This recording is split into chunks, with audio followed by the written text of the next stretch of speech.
ನಮಸ್ಕಾರ, ನಾನು ನಿಮ್ಮ ಅಭಿಷೇಕ್ ಶೆಟ್ಟಿ. ನೀವು ಕೇಳ್ತಾ ಇದ್ದೀರಿ ಸುದ್ದಿಗಳ ಲಂಚ್ ಬಾಕ್ಸ್. ಹಿರಿಯ ನಾಗರಿಕರ ಎಫ್ಡಿಗೆ 8.30% ಬಡ್ಡಿಯನ್ನು ಯಾವ ಬ್ಯಾಂಕ್ ನೀಡ್ತಾ ಇದೆ? IRCTC ಟಿಕೆಟ್ ಬುಕಿಂಗ್ನಲ್ಲಿ ಯಾವ ಸೌಲಭ್ಯ ಸಿಗೋದಿಲ್ಲ? ದೇಶದಲ್ಲಿ ಸಕ್ಕರೆ ಉತ್ಪಾದನೆ ಎಷ್ಟು ಕಡಿಮೆ ಆಗಿದೆ? ಈ ಎಲ್ಲವನ್ನ ನಾವು ನಿಮಗೆ ಹೇಳೋದರ ಜೊತೆಗೆ ಬಿಸ್ನೆಸ್ ಮತ್ತು ಪರ್ಸನಲ್ ಫೈನಾನ್ಸ್ಗೆ ಸಂಬಂಧಿಸಿದ ಮಾಹಿತಿಯೂ ಇರುತ್ತೆ.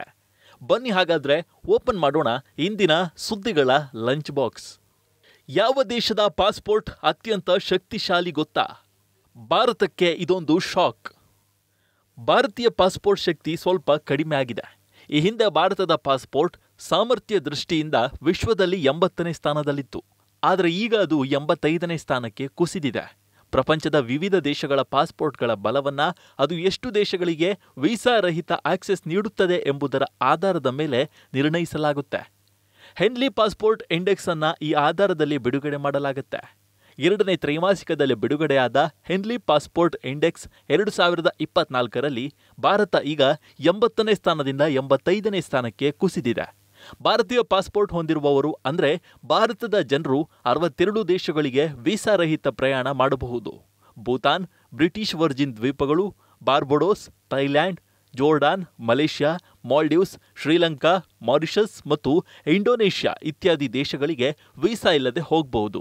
ಹೆನ್ಲಿ ಪಾಸ್ಪೋರ್ಟ್ ಇಂಡೆಕ್ಸ್ ಪ್ರಕಾರ ಅತ್ಯಂತ ಶಕ್ತಿಶಾಲಿ ಪಾಸ್ಪೋರ್ಟ್ ಆಗಿ France, Germany, Italy, Japan, Singapore ಮತ್ತು ಸ್ಪೇನ್ ಅಗ್ರಸ್ಥಾನದಲ್ಲಿದೆ. ಹಳೆಯ ಟ್ಯಾಕ್ಸ್ ಡಿಮಾಂಡ್ಗಳನ್ನು ವಾಪಸ್ ಪಡೆಯೋಕೆ 1 ಲಕ್ಷ ರೂಪಾಯಿ ಮಿತಿ ನಿಗದಿ ಮಾಡಿದ CBDT. ಬಜೆಟ್ನಲ್ಲಿ ಮಾಡಿದ ಘೋಷಣೆ ಪ್ರಕಾರ ಆದಾಯ ತೆರಿಗೆ ಇಲಾಖೆ 2015-16ರ ಅಸೆಸ್ಮೆಂಟ್ ವರ್ಷದವರೆಗೆ ಸಣ್ಣ ಪ್ರಮಾಣದ ತೆರಿಗೆ ಬೇಡಿಕೆಗಳ ಮೇಲೆ ಪ್ರತಿ ತೆರಿಗೆದಾರರಿಗೆ 1 ಲಕ್ಷ ರೂಪಾಯಿ ಮೊತ್ತವನ್ನು ನಿಗದಿ ಮಾಡಿದೆ. ಕೇಂದ್ರೀಯ ನೇರ ತೆರಿಗೆಗಳ ಮಂಡಳಿ ಅಂದರೆ CBDT 2024-25ರ ಮಧ್ಯಂತರ ಬಜೆಟ್ನಲ್ಲಿ ಹಣಕಾಸು ಸಚಿವೆ ನಿರ್ಮಲಾ ಸೀತಾರಾಮನ್ ಮಾಡಿದ ಘೋಷಣೆಯನ್ನ ಜಾರಿಗೆ ತರಲು ಆದೇಶ ಹೊರಡಿಸಿದೆ. ಬಜೆಟ್ ಪ್ರಕಾರ ಮೌಲ್ಯಮಾಪನ ವರ್ಷ 2010-11ಕ್ಕೆ 25,000 ರೂಪಾಯಿ, 2011-12ರಿಂದ 2015-16ರವರೆಗೆ 10,000 ರೂಪಾಯಿವರೆಗಿನ ತೆರಿಗೆ ಬೇಡಿಕೆಯನ್ನು ಹಿಂಪಡೆಯಲಾಗುತ್ತೆ. ಸುಮಾರು 3,500 ಕೋಟಿ ತೆರಿಗೆ ಬೇಡಿಕೆ ಹಿಂಪಡೆಯಲಾಗುವುದು. ಸಕ್ಕರೆ ಉತ್ಪಾದನೆ 2.23 ಕೋಟಿ ಟನ್, 2.48% ಇಳಿಕೆ. ಪ್ರಸಕ್ತ ಮಾರ್ಕೆಟಿಂಗ್ ವರ್ಷ 2023-24ರಲ್ಲಿ ಫೆಬ್ರವರಿ 15ರ ಹೊತ್ತಿಗೆ ದೇಶದ ಸಕ್ಕರೆ ಉತ್ಪಾದನೆ 2.48% ಕುಸಿದಿದ್ದು 22.3 ಮಿಲಿಯನ್ ಟನ್ ಆಗಿದೆ. ವರ್ಷದ ಹಿಂದೆ ಇದೇ ಅವಧಿಯಲ್ಲಿ ಸಕ್ಕರೆ ಉತ್ಪಾದನೆ 22.93 ಮಿಲಿಯನ್ ಟನ್ಗಳಷ್ಟಿತ್ತು. ಭಾರತೀಯ ಸಕ್ಕರೆ ಕಾರ್ಖಾನೆಗಳ ಸಂಘ ಅಂದರೆ ISMA ಅಂಕಿಅಂಶಗಳ ಪ್ರಕಾರ ಪ್ರಸಕ್ತ ಮಾರುಕಟ್ಟೆ ವರ್ಷದಲ್ಲಿ ಸಕ್ಕರೆ ಉತ್ಪಾದನೆ 10% ಇಳಿಕೆಯಾಗಿ 33.05 ಮಿಲಿಯನ್ ಟನ್ಗಳಿಗೆ ತಲುಪಬಹುದು ಎಂದು ಊಹಿಸಲಾಗಿದೆ. ಇದು ಕಳೆದ ವರ್ಷ 36.62 ಮಿಲಿಯನ್ ಟನ್ ಆಗಿತ್ತು. ISMA ಪ್ರಕಾರ ಫೆಬ್ರವರಿ 15ರವರೆಗೆ ಮಹಾರಾಷ್ಟ್ರ, ಕರ್ನಾಟಕ, ಗುಜರಾತ್ ಮತ್ತು ತಮಿಳುನಾಡಿನಲ್ಲಿ ಸಕ್ಕರೆ ಉತ್ಪಾದನೆ ಕಡಿಮೆ ಇತ್ತು. ಆದಾಗ್ಯೂ ಈ ಅವಧಿಯಲ್ಲಿ UPಯಲ್ಲಿ ಸಕ್ಕರೆ ಉತ್ಪಾದನೆ 67.7 ಲಕ್ಷ ಟನ್ಗೆ ಏರಿಕೆಯಾಗಿದೆ. ವರ್ಷದ ಹಿಂದೆ ಇದೇ ಅವಧಿಯಲ್ಲಿ 61.2 ಲಕ್ಷ ಟನ್ಗಳಷ್ಟಿತ್ತು. ಈ ಅವಧಿಯಲ್ಲಿ ದೇಶದಲ್ಲಿ ಸುಮಾರು 505 ಕಾರ್ಖಾನೆಗಳು ಚಾಲ್ತಿಯಲ್ಲಿದ್ದವು. ಪೇಟಿಎಂಗೆ ಆಕ್ಸಿಸ್ ಬ್ಯಾಂಕ್ ಸಹಯೋಗ, UPI ಸೇವೆ ಅಬಾಧಿತ. TPAP ಅಂದರೆ ಥರ್ಡ್ ಪಾರ್ಟಿ ಅಪ್ಲಿಕೇಶನ್ ಸೇವೆ ಒದಗಿಸಲು ಪೇಟಿಎಂ ಮತ್ತು ಆಕ್ಸಿಸ್ ಬ್ಯಾಂಕ್ ಈ ವಾರ NPCIಗೆ ಅರ್ಜಿ ಸಲ್ಲಿಸಲಿವೆ. ಅನುಮತಿ ಸಿಕ್ಕ ನಂತರ ಪೇಟಿಎಂ UPI ಸೇವೆ ಮುಂದುವರಿಸಲು ಸಾಧ್ಯವಾಗುತ್ತೆ. ಮನಿ ಕಂಟ್ರೋಲ್ನ ವರದಿಯ ಪ್ರಕಾರ ಪೇಟಿಎಂನ ಮೂಲ ಕಂಪನಿ 197 ಕಮ್ಯುನಿಕೇಷನ್ಸ್ ತನ್ನ ನೋಡಲ್ ಖಾತೆಯನ್ನು ಆಕ್ಸಿಸ್ ಬ್ಯಾಂಕ್ಗೆ ನೀಡಿದೆ. ಈಗ ಅವರು UPI ಕೆಲಸ ಮಾಡಬೇಕು ಎಂದಾದರೆ ಜಂಟಿ ಅರ್ಜಿಯನ್ನು ಸಲ್ಲಿಸಬೇಕಾಗಿದೆ. ಪೇಟಿಎಂ ಮತ್ತು ಆಕ್ಸಿಸ್ ಬ್ಯಾಂಕ್ ತಂಡವು ಶೀಘ್ರದಲ್ಲೇ NPCI ಅಧಿಕಾರಿಗಳ ಜೊತೆಗೆ ಈ ನಿಟ್ಟಿನಲ್ಲಿ ಮಾತನಾಡಲಿವೆ. ವರದಿಯ ಪ್ರಕಾರ ಈ ವಾರ ಈ ಸಭೆ ನಡೆಯಬಹುದು. ಪ್ರಸ್ತುತ ಪೇಟಿಎಂ ತನ್ನ UPI ಸೇವೆಯನ್ನು ಪೇಟಿಎಂ ಪೇಮೆಂಟ್ಸ್ ಬ್ಯಾಂಕ್ ಮೂಲಕ ಒದಗಿಸುತ್ತಿದೆ. ಆದರೆ RBI ಈ ಬ್ಯಾಂಕನ್ನು ನಿಷೇಧಿಸಿದೆ. ಮಾರ್ಚ್ 15ರ ನಂತರ ಬಳಕೆದಾರರು ಫಾಸ್ಟ್ಯಾಗ್ನಂತಹ ಸೇವೆಗಳನ್ನು ಬಳಸಲು ವಾಲೆಟ್ಗೆ ಹಣ ಸೇರಿಸುವುದಕ್ಕೆ ಸಾಧ್ಯವಾಗೋದಿಲ್ಲ. UPI ಕೂಡ ಕೆಲಸ ಮಾಡೋದಿಲ್ಲ. ಈ ಹೌಸಿಂಗ್ ಫೈನಾನ್ಸ್ ಕಂಪನಿಯಲ್ಲಿ ಹಿರಿಯ ನಾಗರಿಕರಿಗೆ ಫಿಕ್ಸ್ಡ್ ಡೆಪಾಸಿಟ್ 8.30% ಬಡ್ಡಿ. PNB ಹೌಸಿಂಗ್ ಫೈನಾನ್ಸ್ ಹಿರಿಯ ನಾಗರಿಕರಿಗೆ ವಿಶೇಷ ಆಫರ್ ಕೊಡ್ತಾ ಇದೆ. ಹೌಸಿಂಗ್ ಫೈನಾನ್ಸ್ ಕಂಪನಿ ಹಿರಿಯ ನಾಗರಿಕರಿಗೆ 8.30% ಬಡ್ಡಿ ನೀಡುತ್ತಿದೆ.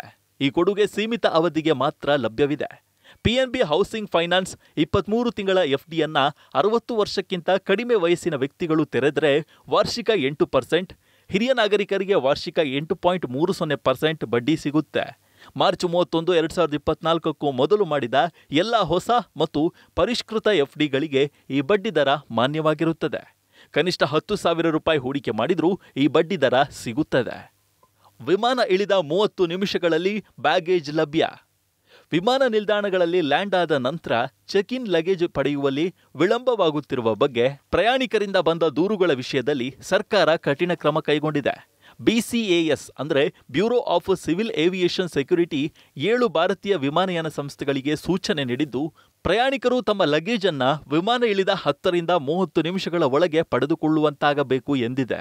ಹೊಸ ನಿಯಮ ಫೆಬ್ರವರಿ 26ರಿಂದ ಜಾರಿಗೆ ಬರಲಿವೆ. ಇದಾದ ನಂತರವೂ ವಿಮಾನಯಾನ ಸಂಸ್ಥೆಗಳು ಸುಧಾರಿಸದಿದ್ದರೆ ಅವರ ವಿರುದ್ಧ ಕಠಿಣ ಕ್ರಮ ಕೈಗೊಳ್ಳಲಾಗುವುದು ಎಂದು BCAS ಹೇಳಿದೆ. BCAS ಜನವರಿಯಿಂದ 6 ಪ್ರಮುಖ ವಿಮಾನ ನಿಲ್ದಾಣಗಳ ಬೆಲ್ಟ್ನಲ್ಲಿ ಲಗೇಜ್ ಬರುವ ಸಮಯವನ್ನ ಮೇಲ್ವಿಚಾರಣೆ ಮಾಡುತ್ತಿದೆ. ಟಿಕೆಟ್ ಕನ್ಫರ್ಮ್ ಆದಾಗ ಮಾತ್ರ ಹಣ ಕಟ್ಟಾಗುತ್ತೆ. ರೀಫಂಡ್ ಟೆನ್ಷನ್ಗೆ ಮುಕ್ತಿ. IRCTC ಆ್ಯಪ್ ಅಥವಾ ವೆಬ್ಸೈಟ್ ಮೂಲಕ ನೀವು ಟಿಕೆಟ್ ಬುಕ್ ಮಾಡಿದಾಗ ನಿಮಗೆ ಇನ್ನಷ್ಟು ಅನುಕೂಲ ಮಾಡಿಕೊಡೋದಕ್ಕೆ ಅಂತ ಆಟೋ ಪೇಮೆಂಟ್ ಸೌಲಭ್ಯವನ್ನು IRCTC ತಂದಿದೆ. ಈ ಸೌಲಭ್ಯದಿಂದಾಗಿ ಟಿಕೆಟ್ ಬುಕ್ ಮಾಡುವಾಗ ನಿಮ್ಮ ಸೀಟ್ ಕನ್ಫರ್ಮ್ ಆದರೆ ಮಾತ್ರ ನಿಮ್ಮ ಹಣ ಕಟ್ಟಾಗುತ್ತೆ. ಸೀಟ್ ಕನ್ಫರ್ಮ್ ಆಗದಿದ್ದರೆ ನಿಮ್ಮ ಹಣ ನಿಮ್ಮ ಖಾತೆಯಲ್ಲಿ ಇರುತ್ತೆ. IRCTC ಆ್ಯಪ್ ಅಥವಾ ವೆಬ್ಸೈಟ್ನಲ್ಲಿ ಪೇಮೆಂಟ್ ಗೇಟ್ವೇ ಆಪ್ಷನ್ ಮೇಲ್ಭಾಗದಲ್ಲಿ ನಿಮಗೆ ಈ ಸೌಲಭ್ಯ ಕಾಣಿಸುತ್ತೆ. ಈ ಸೌಲಭ್ಯ ಬಳಸಿ ಟಿಕೆಟ್ ಬುಕ್ ಮಾಡಿದಾಗ ನೀವು ತಕ್ಷಣ ಪೇಮೆಂಟ್ ಮಾಡೋ ಅಗತ್ಯ ಇಲ್ಲ. ಇದರಲ್ಲಿ ನಿಮ್ಮ ಹಣ ಬ್ಲಾಕ್ ಆಗುತ್ತೆ, ಆದರೆ ಕಟ್ ಆಗೋದಿಲ್ಲ. ಇದರಿಂದಾಗಿ ನೀವು ರೀಫಂಡ್ ಬರುವವರೆಗೂ ಕಾಯುವ ಅಗತ್ಯ ಇರೋದಿಲ್ಲ. ಅಷ್ಟೇ ಅಲ್ಲ, ರೀಫಂಡ್ಗೆ ಅಪ್ಲೈ ಕೂಡ ಮಾಡಬೇಕಿಲ್ಲ. ಇವಿಷ್ಟು ಇಂದಿನ ಲಂಚ್ ಬಾಕ್ಸ್ ಸುದ್ದಿ. ಇನ್ನಷ್ಟು ಅಪ್ಡೇಟ್ಗಳೊಂದಿಗೆ ಮತ್ತೆ ಭೇಟಿಯಾಗೋಣ. ನಮಸ್ಕಾರ.